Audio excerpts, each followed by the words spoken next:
आपके चैनल दिव्या दृष्टि दर्शन का स्वागत है।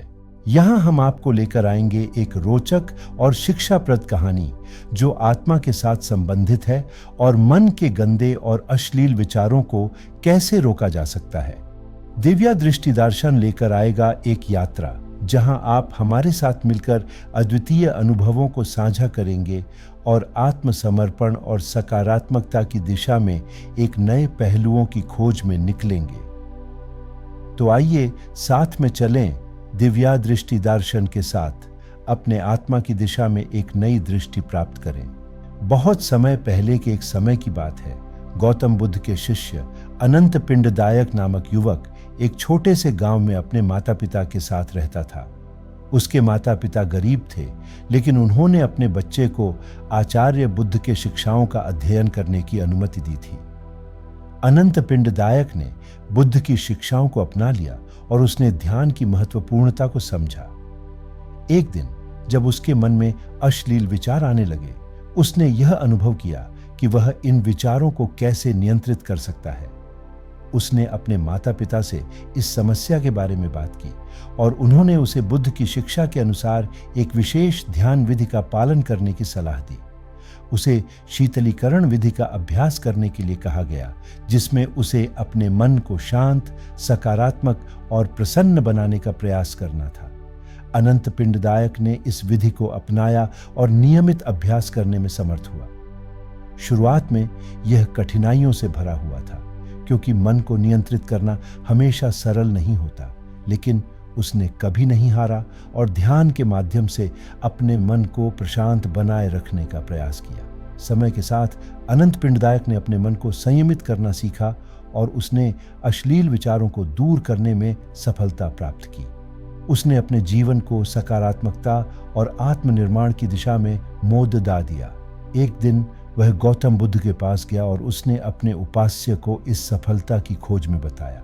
बुद्ध ने उसे प्रशंसा की और उसे बताया कि इसी प्रकार का साधना मन को नियंत्रित करने में सफल होता है। अनंत पिंडदायक ने बुद्ध की शिक्षाओं के अनुसार वह अब गांव वालों को भी इस ध्यान विधि का सिखाता था। उसने अपने अनुयायियों को बताया कि कैसे ध्यान के माध्यम से मन को नियंत्रित करके वे भी अपने जीवन को सकारात्मक और प्रशांत बना सकते हैं। इस प्रकार अनंत पिंडदायक ने अपने अनुयायियों को न केवल मानवता के मूल्यों का महत्वपूर्ण अंग बनाने में मदद की, बल्कि उन्हें मानसिक शांति और संतुलन की भी सीख दी। इस कहानी से हमें यह सीखने को मिलता है कि ध्यान और साधना के माध्यम से हम अपने मन को नियंत्रित करके अश्लील विचारों से मुक्ति प्राप्त कर सकते हैं और अपने जीवन को सकारात्मकता और शांति से भर सकते हैं। ध्यान की यह अद्भुत शक्ति हमें अपने आत्मा के साथ संबंधित महत्वपूर्ण अद्यतिताओं का भी अनुभव करने का अवसर प्रदान कर सकती है। अनंत पिंडदायक का अनुभव और ध्यान की प्रैक्टिस से प्राप्त साक्षात्कार ने उसे यह सिखाया कि मन को नियंत्रित करना और शांति में रहना कठिन नहीं है, बल्कि यह संभव है। वह अपने अनुयायियों को भी यह सिखाने लगा कि इस साधना के माध्यम से वे अपने जीवन को सकारात्मक बना सकते हैं। एक दिन अनंत पिंडदायक ने अपने गांव में एक विशेष सत्र आयोजित किया, जिसमें उन्होंने ध्यान और मानवता के महत्वपूर्ण विषयों पर चर्चा की। उन्होंने अपनी अनुभूतियों को साझा करके दिखाया कि कैसे ध्यान और साधना ने उन्हें आत्मा के साथ मेल कराया और उन्हें असली शांति का अनुभव कराया। इस सत्र में भाग लेने वाले लोगों ने अनंत पिंडदायक की बातों को सुनकर आत्मनिरीक्षण में रुचि लेना शुरू किया और ध्यान की प्रैक्टिस करने का संकल्प लिया। वे भी अपने मन को नियंत्रित करने और सकारात्मकता की दिशा में बढ़ने का प्रयास करने लगे। समय के साथ गांव वालों के बीच में एक सामूहिक बदलाव हुआ। लोग अब अधिक शांत, समझदार और सहानुभूति भावना रखने लगे थे। इस बदलाव का प्रमुख कारण था अनंत पिंडदायक का उन्हें ध्यान और साधना की शिक्षा देना और उन्हें मार्गदर्शन करना। गांव के लोग ने समझा कि मन को नियंत्रित करना और सकारात्मकता की प्राप्ति में ध्यान का महत्व है। उन्होंने अपने जीवन में सकारात्मक परिवर्तन देखा और अपने समाज में शांति और समरसता का वातावरण बनाया। अनंत पिंडदायक की यह सफलता ने न केवल उसके गांव को, बल्कि उसके आसपास के क्षेत्रों को भी प्रेरित किया।